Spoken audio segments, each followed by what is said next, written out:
If you're experiencing knee pain for the first time and you're wondering why on earth is it hurting, I'm going to share with you the top 5 reasons this can happen. Now, a lot of people get knee pain without any particular injury.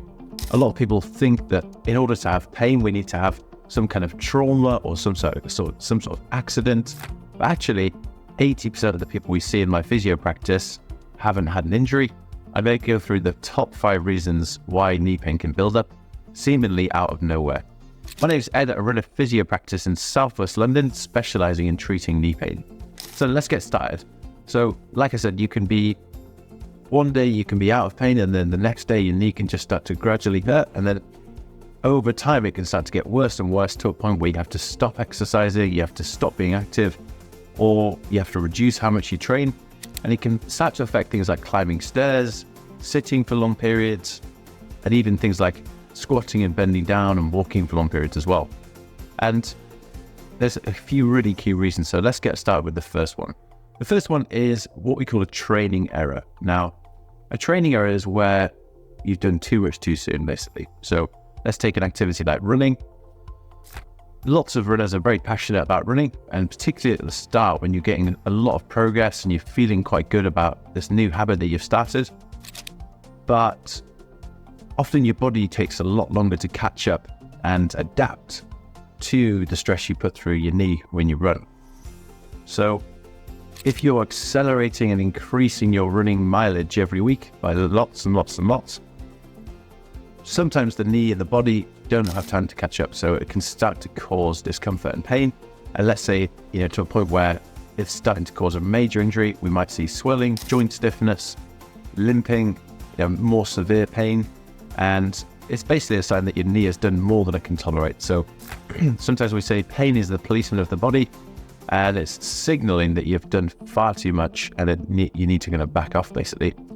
So an example of that would be, like I said, increasing your running volume, increasing the running intensity, or increasing the frequency of runs as well. So during COVID, when there was nothing else to do but run, because gyms were shut, home workouts some people didn't like, and you're allowed to go outside for 1 hour at a time, what we saw was this huge increase in people with overuse injuries and injuries from a training error, basically, because they weren't stopping. There was no rest and recovery. Every day for 1 hour, they would go out running.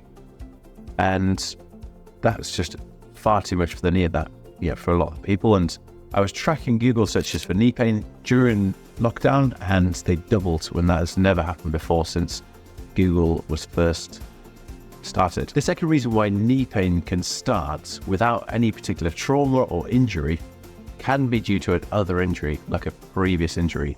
Let me explain. Let's say you sprain your ankle at the start of the year, and the ankle takes a long time to heal, but after 3 months, you feel like it's kind of settled down and you're able to go back to what it is you like to be able to do, whether it's being active, hiking, walking, running, and you kind of feel like you're getting back to normal. And then after a few months of getting back into, let's say, running, the knee on the same side starts to hurt as well. And the reason why is because how much that entire leg has been loaded during that time the ankle's been healing has gone down. So the left side or the opposite side in which you had the injury would have naturally been taking more of the weight. So that means that the knee muscles and the leg muscles would have become atrophied. So we see a bit of a reduction in strength on that leg. And often what we find as well is the foot and ankle, there might be a perceived threat still there, even though the injury's healed, which might make the muscles higher up in the leg work harder, basically. So in that case, the ankle and the foot might be doing less to make the knee do more, basically. So that's something that we always ask people during their first session. Have you had any previous injuries? Start with the feet, ankles, calf muscles, knees, hamstrings, quads, hip and groin, lower back. We want to get the full injury history because it's so important. Even if you broke your little toe when you were 15, there may still be the legacy of that injury still there in the nervous system, and we may still see the legacy of those old injuries impacting you today. The third most common reason is poor recovery. Now, this is something I see a lot in London.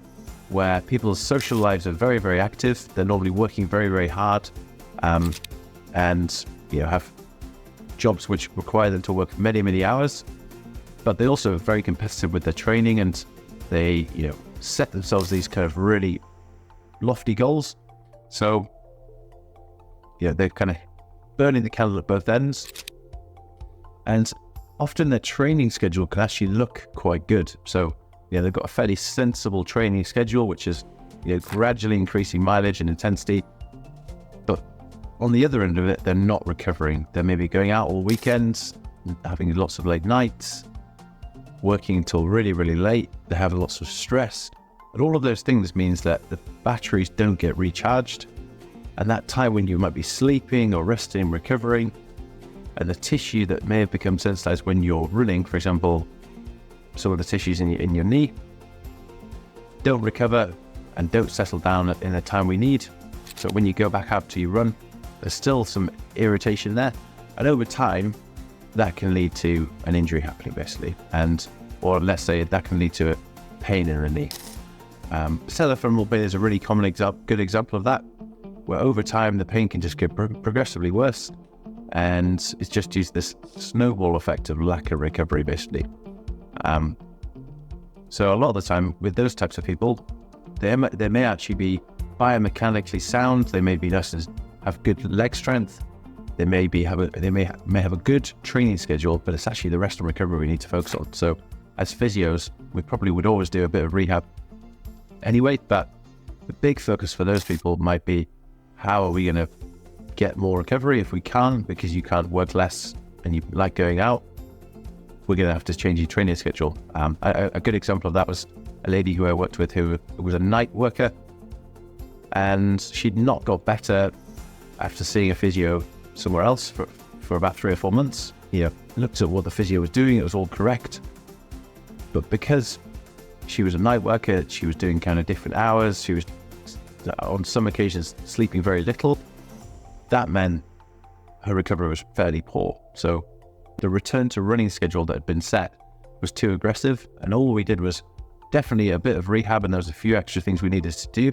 But actually, the training schedule, the return to running program was the bit that we changed, and that got her the result, because we just factored in the fact that she may not be recovering as well as some people, and that made the difference.